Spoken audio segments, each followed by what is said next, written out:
Judul: Malam Pertama di Bumi. Runtuhnya langit kedamaian. Tragi kosmik. Pernahkah Anda membayangkan sebuah kehilangan yang paling absolut? Bukan kehilangan harta, bukan kehilangan jabatan, tapi kehilangan rumah sejati. Detik ini, langit surga yang selama ini menjadi saksi ketaatan Adam dan Hawa perlahan-lahan tertutup kabut ketetapan ilahi. Perpisahan itu terjadi bukan dengan kebencian, tapi dengan keadilan. Adam, sang manusia pertama yang baru saja mencicipi manisnya, ilmu dan tingginya, kedudukan di hadapan para malaikat, kini merasakan tubuhnya ditarik oleh kekuatan asing, gravitasi. Inilah hukum fisika pertama yang menyapa. Adam, bayangkan sensasi jatuh dari dimensi cahaya yang tanpa bobot menuju atmosfer bumi yang padat dan menyesakkan. Dalam banyak riwayat, transisi ini digambarkan sebagai momen yang mengguncang arti. Adam jatuh tidak sendirian. Ia membawa beban penyesalan yang beratnya melampaui gunung-gunung di bumi. Langit seolah menangis melepas kepergian khalifahnya.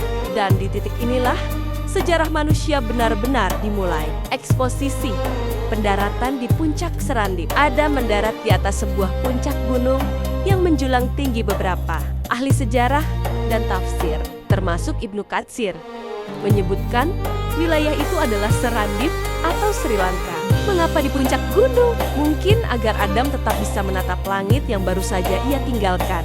Mari kita bedah apa yang dirasakan fisik Adam saat itu. Di surga tidak ada keringat, tidak ada rasa lelah, tidak ada kulit yang tergores. Namun, saat telapak kaki Adam menyentuh batu granit yang kasar di puncak gunung itu, saraf-saraf di tubuhnya mengirimkan sinyal baru. Sakit. Darah manusia pertama menetes di atas tanah bumi. Kerikil-kerikil tajam menusuk kulitnya yang halus. Bayangkan kejutan mental yang dialami Adam. Ia melihat tangannya yang mulai kotor oleh debu.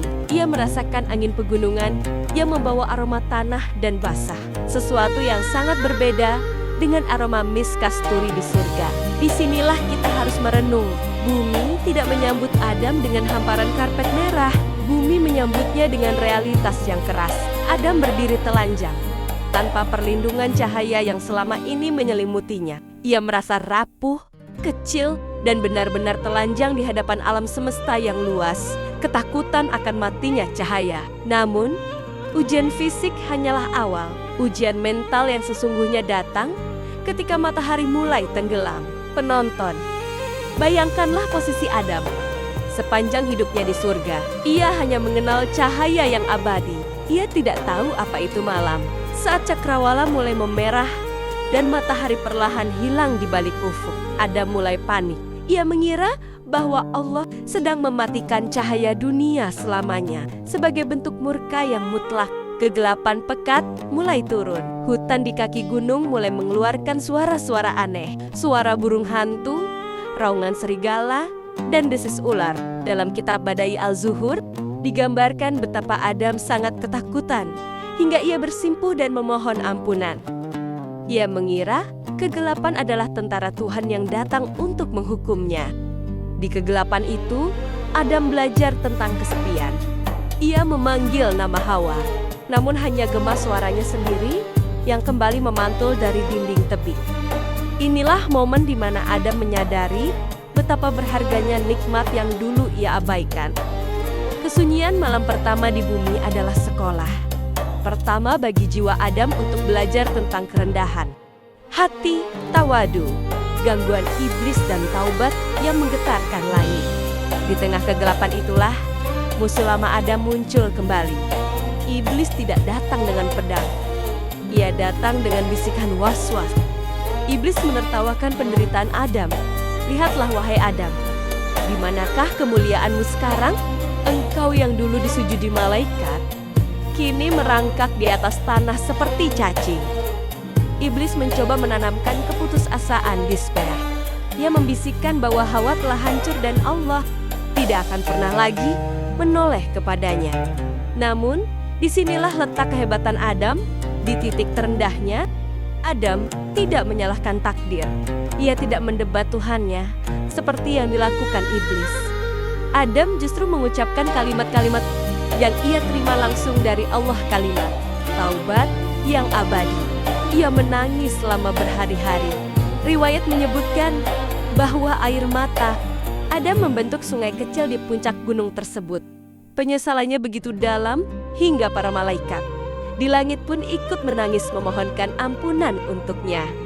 Pelajaran penting bagi kita. Kekuatan terbesar manusia bukan terletak pada kesempurnaannya, melainkan pada kemampuannya untuk kembali inabah setelah terjatuh. Fajar harapan. Setelah malam yang terasa seperti ribuan tahun, fajar akhirnya menyingsing. Adam melihat semburat cahaya di ufuk timur. Ia menyadari bahwa cahaya tidak hilang selamanya. Cahaya hanya bersembunyi untuk memberi ruang bagi manusia untuk beristirahat dan merenung. Adam berdiri dengan sisa kekuatannya. Ia memandang ke arah barat, ke arah lembah yang sangat luas. Di hatinya kini tertanam satu misi tunggal, mencari Hawa. Ia tahu, perjuangan di bumi baru saja dimulai. Langkah kaki pertamanya di atas kerikil tajam itu adalah langkah pertama dari seluruh sejarah umat manusia. Bagaimanakah Adam menyeberangi lautan dan padang pasir yang tak berujung? Tantangan apalagi yang disiapkan iblis untuk menghalangi langkahnya? Dan bagaimanakah rupa Hawa saat ia juga terdampar di tanah Arabia? Kita akan bedah perjalanan pencarian yang mustahil ini di bagian B. Pencarian melintasi benua.